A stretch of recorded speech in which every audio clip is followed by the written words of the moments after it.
বাদ দে। এই loan sir.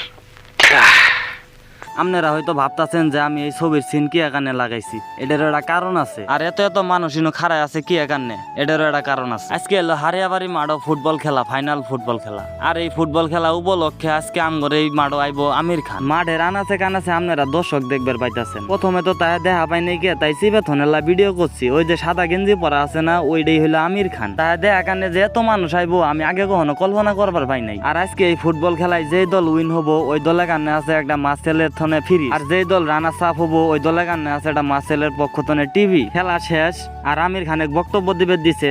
দেখেন আমির খান বক্তব্য দিতেছে। আসলে আমিও কিন্তু তাই দেখার কানে গেছি, তাই সামনে ক্যামেরা দিয়ে আমি আল্লাহ ভিডিও করে নিলাম। তাই দিয়ে আমি যতটুকু বুঝলাম সে একজন সাদা মনের মানুষ, আর আশেপাশে দুনিয়ার মানুষ ক্যামেরা নিয়ে খাড়ায় আছে তার ছবি তোলা কারণে। তাই আমি ছোট থনে দেখতাছি ছবি করে, কিন্তু কখনো বাস্তবে দেখি নাই। তাই আজকে বাস্তবে দেখলাম। তাহে আজকের এই খেলায় যাই হারছে তাদেরকে তুইলা দিতেছে একটা টিভি, আর আজকের এই খেলায় যাই উইন হয়েছে তা করে তুইলা দিতেছে মাসেল গ্রুপের পক্ষ থেকে একটা ফ্রিজ। আমির খান নিজেই তুইলা দিতেছে পুরস্কার। আর আপনারা হয়তো ভাবতেছেন যে আজকে ভয়েসটা আমি এরকম ভাবে দিলাম কি এখানে। আসলে আমি গ্রামের মানুষ, তাই গ্রামের ভয়েসটা দিতে আজকে খুব পছন্দ করলাম, তাই ভয়েসটা দিলাম। তো যাই হোক, আজকের মতো ভিডিওটা এই পর্যন্তই। সবাই ভালো থাকবেন, সুস্থ থাকবেন, আল্লাহ হাফেজ।